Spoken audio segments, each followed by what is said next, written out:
Nagpahayag ng pagkabahala ang Pilipinas sa China kaugnay sa pananatili ng monster ship ng kanilang Coast Guard sa exclusive economic zone ng ating bansa.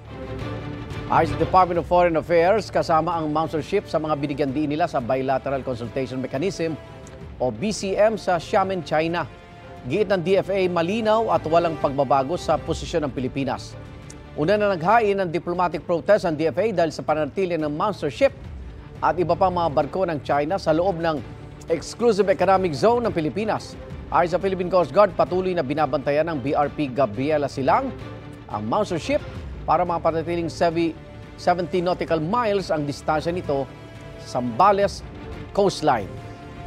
Sabi naman ng Chinese Foreign Ministry, naghain din sila ng protesta dahil sa panghihimasok at panguudyok umano ng Pilipinas. Sang-ayon daw sila sa dialogo at konsultasyon sa BCM.